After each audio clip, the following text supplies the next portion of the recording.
Spletni tečaj je sestavljen iz 6 modulov, pri čemer je prvi modul predstavlja pripravo, skratka se pripravimo vse tiste tehnične zadeve, od opreme do orodij, naložimo vse zadeve, se naučimo osnovnega upravljanja z temi orodji.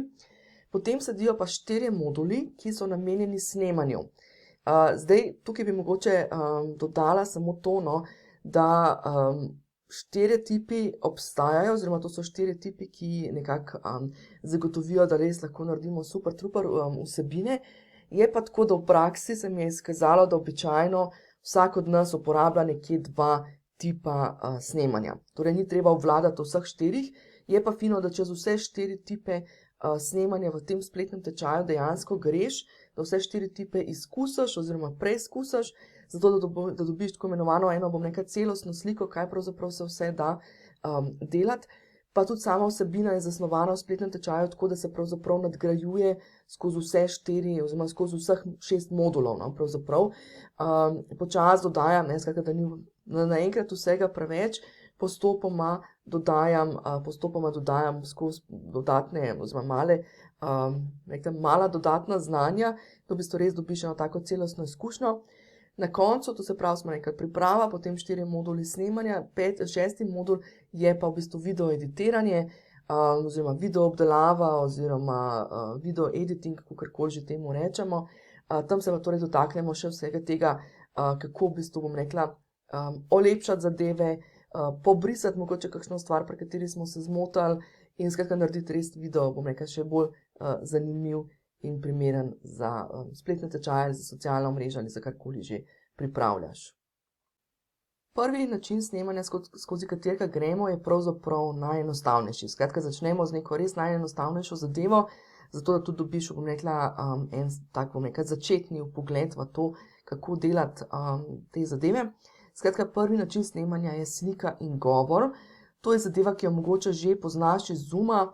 To je tista varianta, kjer na Zoomu recimo deliš sliko oziroma slajde, PowerPoint ali Canvino prezentacijo in govoriš zraven.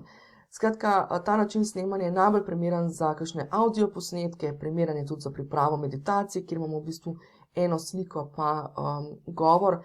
Primeren je pa tudi za opcijo, kjer naredimo kolaž slik in glasbo.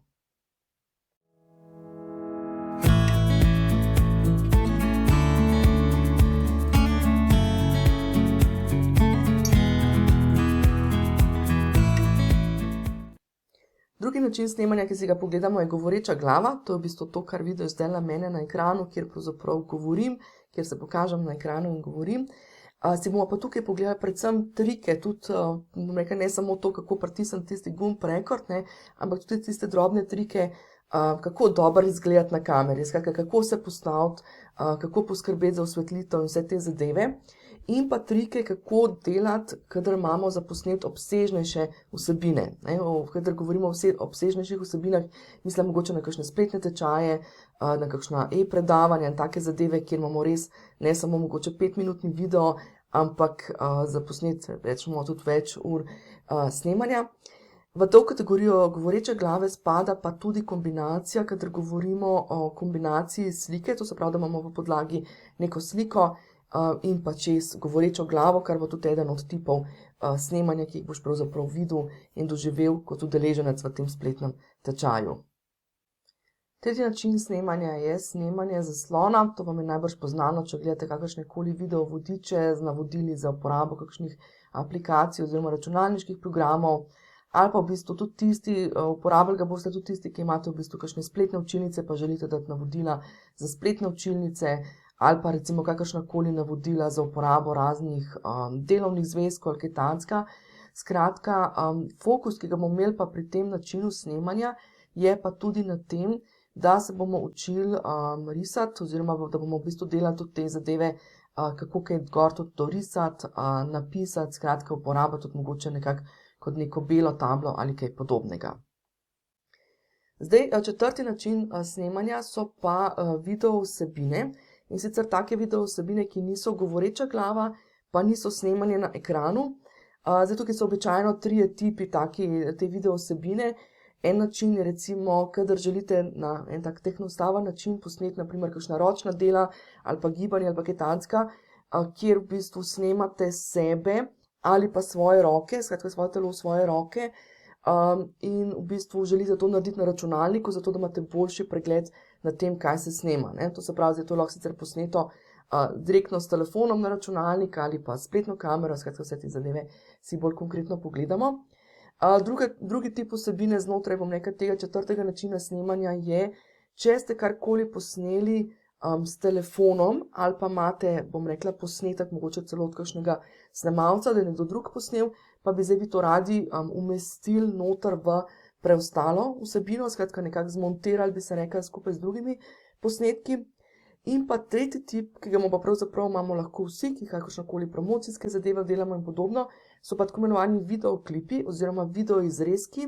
To je pa tudi tole, kar lahko vidite v ozadju. Skratka, gre za ene take krajše posnete video vsebine, ki jih lahko brezplačno poberamo tudi na različnih portalih in so primerne za komercialno uporabo, skratka jih lahko uporabimo tudi v promocijske namene in podobno. In v bistvu jih lahko uporabimo recimo, da jih dodamo noter za neko promocijo oziroma da obogatimo naše sicer posnetke izobraževanja ali česarkoli drugega. In zadnja stvar, ki si jo pogledamo, gremo pa potem v video editiranje oziroma lahko rečemo temu video urejanje oziroma obdelovanje vsebin, lahko tudi montiranje rečemo, skratka vse to so izrazi za to, kar bomo počeli. Bi pa tukaj res poudarila, skratka, da gre za, tako kot sem rekla, tehnostaven način dela, to se pravi, ne delamo, bom rekla, z nekimi hudo zahtevnimi programi, delamo z enim takim res zelo enostavnim programom in na zelo, bom rekla, enostaven način. Skratka, zadeva je primerna, sem rekla, torej za spletne tečaje, za podcaste, v končni fazi za objavo oziroma za pripravo videa za detkov rojstni dan ali karkoli takega. Torej v video editiranju, torej v fazi video urejanja si pa pogledamo še, kako kaj porežemo, kako kaj nalepimo na ekran, to se pravi, to so razne slike, pripisi, kako pohitrimo kakšno vsebino oziroma kako jo upočasnimo, če želimo kakšna ročna dela ali kaj podobnega pokazati bolj natančno, kako priposnamemo govorečo glavo ali pa samo govor, če imamo že neke obstoječe posnetke. Naučili se bomo tudi, kako dodati glasbo in pa kako vse te posnetke, če jih imamo zdaj več različnih, tudi zložiti skupaj oziroma po domače zmontirati skupaj v eno smiselno celoto. In vse, kar se bomo naučili, velja oziroma lahko uporabiš tudi za obdelavo posnetkov, ki jih že imaš, sicer mogoče iz Zooma ali pa neke posnetke, ki jih delaš s telefonom in tako naprej. Skratka, ne gre samo za to, da se naučimo snemati, ampak v bistvu lahko tudi obstoječe posnetke znaš obdelovati oziroma urejati sam.